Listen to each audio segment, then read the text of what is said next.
Yeah, thank you, Michael. I would like to reiterate what you just said. I remember that in the UK, there were some security experts doing some workshops with life scientists over many years. I think there were over 1,500 researchers with whom they interacted. And what was told is that from all those life scientists, 95% never actually even thought about the idea that their work could be misused by someone with malicious intentions. So it's not that there is certainly not, or at least it was 10, 15 years ago, very little awareness that their work could also be used in a very different context.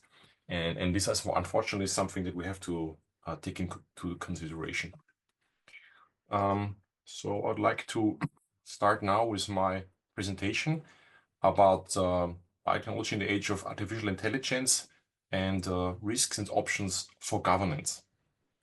First of all, I'd like to give a little bit of an introduction of what is actually the core of the matter here. We have these two major, let's say, technological trends. On the one hand, it's machine learning, artificial intelligence. On the other hand, biotechnology in the wider sense, including, of course, synthetic biology. And over the years, of course, synthetic biology has always been supplemented or supported by the help of bioinformatics, and with AI, even more powerful tools are in the pipeline. So we see there is a kind of like a mutual support, a mutual interference and collaboration between these two fields. And in many ways, they start to converge and become almost inseparable.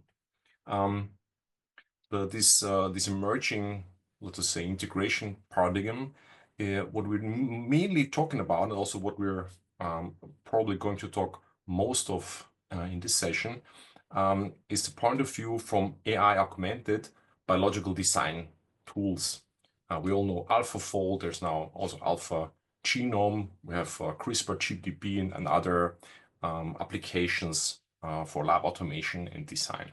But I would like, just for the sake of completeness, point out that it could also go into the other direction. I mean, biology could also inspire new ideas in artificial intelligence. And many of the system and approaches in AI and machine learning actually come from the world of biology, like neural networks, but even immune system models are now considered. So this could go in both ways. It could also turn out to create artificial intelligence systems that are more like biological intelligence systems, like the intelligence of an ant swarm, for example, is not centralized but distributed. So there's certainly more to come in this direction. But also of interest are systems that are directly at the interface between AI and biology. Okay, but to make it a little bit more concrete and precise, we're going to talk mainly about the first aspect here of AI augmented biological design tools.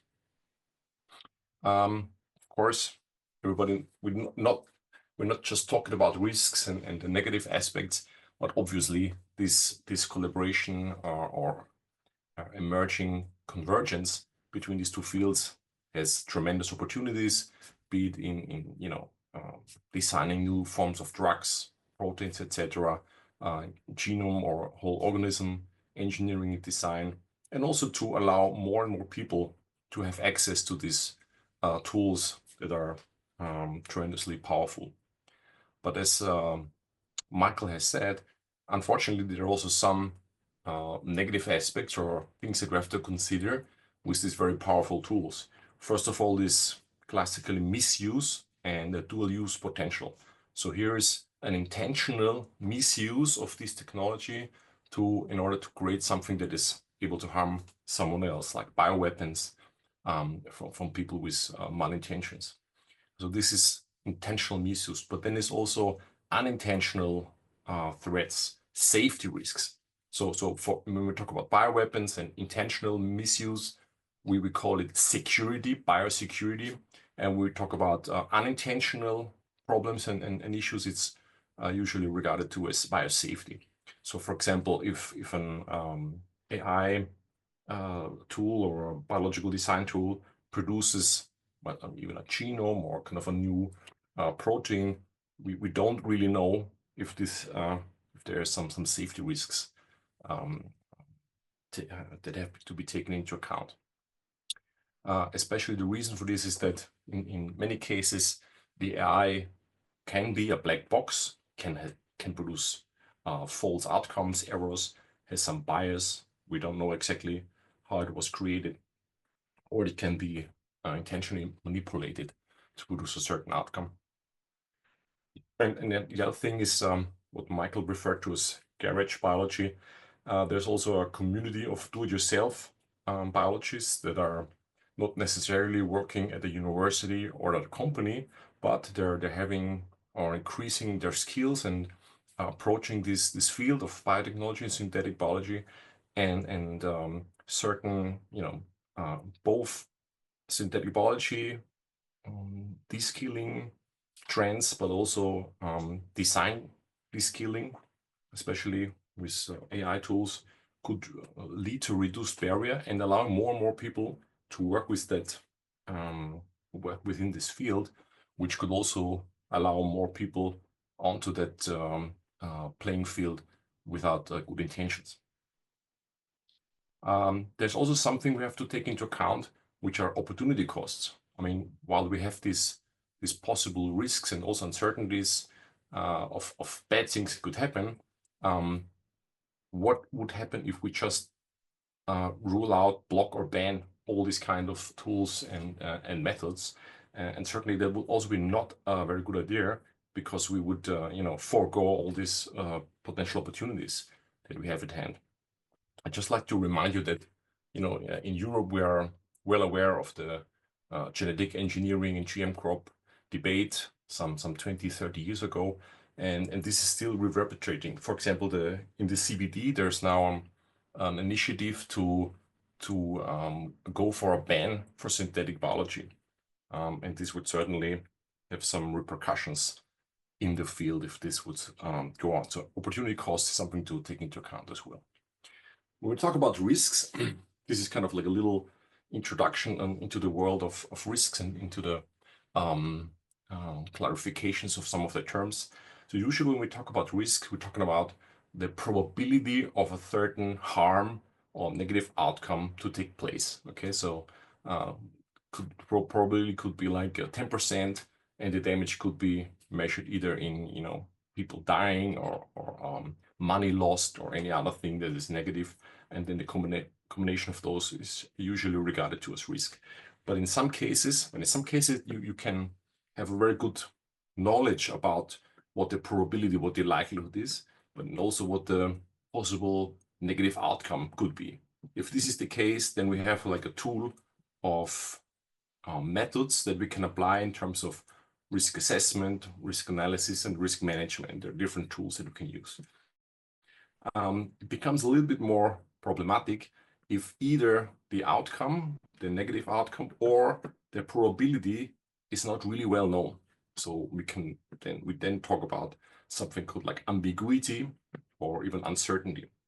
And in the case where we don't know the probability and don't know the outcome, usually we talk about ignorance.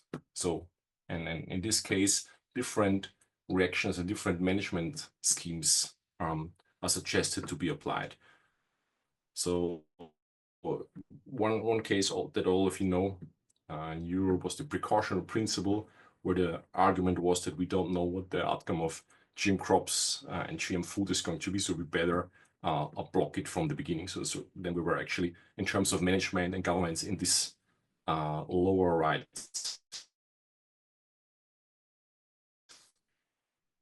area here, the black area. So and how you react and how you assess your reaction to this kind of risk. So also you would have like simple risk where it's very clear what the cause-effect situation is. Usually you can manage that with statistics and have quite a good way to take care of that. It becomes more difficult when it's a complex and systemic risk where you have this ambiguity or uncertainty involved, where things could cascade from one to the other. So this certainly becomes more difficult to handle. And in the AI biotech convergence area that we are dealing with in this thematic area, we can see high complexity, uncertainty, and ambiguity as well. So this is a little bit more difficult than classical risk assessment. So what could we do in order to make sure we could, as much as possible, take care or benefit from all the opportunities that are out there from this convergence without risking and without having to suffer from these negative consequences? And this is really the key of the matter. How can we make sure we just get the benefits, or as much of the benefits, with the least amount of negative outcomes possible? In general, we have 2 or 3 ways to go. First of all, we could apply a preventive oversight kind of approach. We tried from the beginning to make sure that nothing bad happens. Okay, so in the last couple of years, something like safety by design or security by design has become more popular, that within the tools themselves, the methods themselves, we will already think about potential negative outcomes and build something into the tools that this is not going to happen. You can compare that maybe with a fence or a guardrail or something like this on the road that prevents someone from falling over and make sure something negative doesn't happen in the first place. But of course, this should be applied, of course, but this not all the possible negative outcomes could be prevented with this approach. Sometimes things happen and then we have to react. This is kind of more a reactive approach, a crisis response. If something happens, we should be able to react quickly, to have a proper response and be able to recover and make sure things don't go overboard. This is kind of more the ambulance type of approach. And in things like AI and synthetic biology, I mean, I remember when we discussed this in Asilomar, also when Michael Imperiale, a couple of others met in California to talk about these things. There were a few new models coming just before the meeting, and since then a couple of more new groundbreaking tools and methods were introduced. So this is a very fast-moving area. Excuse me. and this would not be possible to decide on something or establish a certain framework and then leave it alone. I think we still have to continuously come back and look at the situation, have a continuous risk assessment, and then an adaptive governance that is reacting to new things and trends that are appearing. When we talk about ways to implement a fence or make sure that the ambulance works out fine, and this comes out from the discussion in Asilomar, also with Michael Imperiale and a couple of others. We identified 3 major, let's say, modes of intervention, 3 major areas where we could act. First of all is the data, second is the model, the AI model, and third is the physical implementation or the synthesis. So the first 2, I think, is pretty clear because we need some data to train the models. Then we have the model themselves that can be worked with, but all of this is still in the theoretical, in the informational so to say sphere. It becomes biologically only a problem when this is then actually translated into the physical world through DNA synthesis or production of biomolecules. So if we look at the data level first, what could be done to prevent some negative outcomes here? And here is something that we thought would be a good idea. This is not yet established, but it's something was a suggestion to implement. And this is a tiered system of data access levels. Okay, you could also do some kind of watermarking and encryption within the data, and also look at the kind of users that are having access to this data. And we thought about some kind of different levels of data and access to this type of data with different level of openness. And the very idea of this was the kind of the analogy to the 4 biosafety levels that are in use to deal with different, severe types of pathogens. Biosafety level 1 to 4. So this is kind of like a 4 to 5 layer system, kind of like in an analogy to that. So the first one would be complete open access with relatively little or no oversight of who accesses this data. And I have to say that maybe this is also not known outside of Europe. When we have a European project, probably also in national projects, we are obliged as researchers to to publish and to share practically all the data that is produced out of different experiments. So there data deposits, etc. And open data sharing is something that's it's like a new religion, if I can say that. And there's really very little exceptions from that rule or from that guidance. Only in very particular cases with severe pathogens, etc., there might be an exception, but usually everything should be open here. This is a more kind of like a system with more shades of gray, where we have an open access, we have some access that is a little bit more limited, where a user wants to access this data to train their model would have to at least authenticate themselves to make sure, leave an email or register or something like that. And then depending on what kind of data we're talking about, this could go up to a very controlled and limited set of access possibilities for only few accredited users who have the credibility and the organizational capacity to work with these areas. This is not yet in place. This is a suggestion that we thought would be of interest, this matter. When we talk about models, AI models, again, there are things to consider. First of all, I have to say that, of course, AI models are not created equal. They're of different types. There are large language models, there's machine learning, and they use different structures. There are some more biological design tools with very specific applications. Others are more broad. Yeah. So it depends very much what kind of data requirements there are, how transparent there are, if they're autonomous or not. The next big thing is probably going to be agentic AI that's very autonomous. Some are more narrow, some are more specialized, and they also differ in computational demands. Of course, this has to be taken into account when dealing with these AI models. But in general, what you want to do before you release such a model into the world is to test if it's not inadvertently revealing some information that could be misused. And this is something that's already done, in the outside of the biotech AI field. If you have an AI LLM, for example, there's some red teaming. So there are teams that try to go around existing fences and safeguards and to find out how to trick the system to reveal some information that should not be made public. There was this famous example, I think it was with ChatGPT. When you normally ask it how to build a bomb, it doesn't give you the answer, it doesn't give you a recipe to do that. But here was one person who found a very intricate way to do it. He wrote, how do I make a, and then he wrote with ASCII letters the word bomb. And it actually tricked the system and revealed some recipe to build one. And of course, then they fix the system. So you have like kind of a red team that is attack focused from the outside, try to penetrate a system to get something out. So this is something that should be done, of course. There's also something called blue teaming, which is more on the defense side.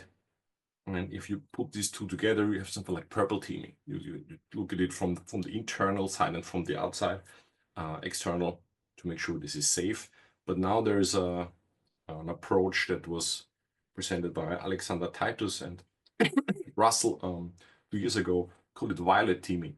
Then in addition to this attack focus and defense focused approach, they suggested also to integrate ethics, social impact, and other institutional considerations to make sure that these AI systems are safe and robust and beneficial to society by design. It's kind of like a safety by design principle embedded into the model, to the AI model. When we go to the last of these 3 points, data, model, and physical implementation synthesis, I'd like to give one example about DNA synthesis. So I remember in 2008, I think it was in 2008 or 2009, there was a Guardian journalist who back then was sending as a kind of a camouflage customer requests to DNA synthesis companies for a piece of a pathogen in order to have a piece of DNA delivered to him. And I don't know, he sent it probably to 10 or so DNA synthesis companies, and most of the companies didn't send it to him because he wasn't in their list of usual customers, and it was kind of fishy what he was doing. But he said that one or two of the synthesis companies were willing to send the DNA to him.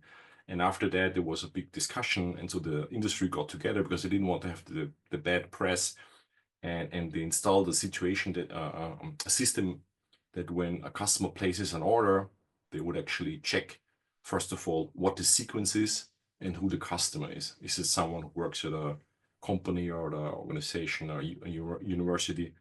And is it someone who works usually with this kind of DNA? And they have a database.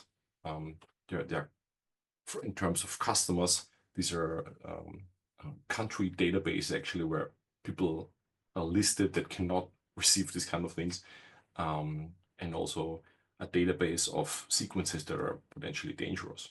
And if they find that there's something they can't do, then they don't send it, maybe report the person even.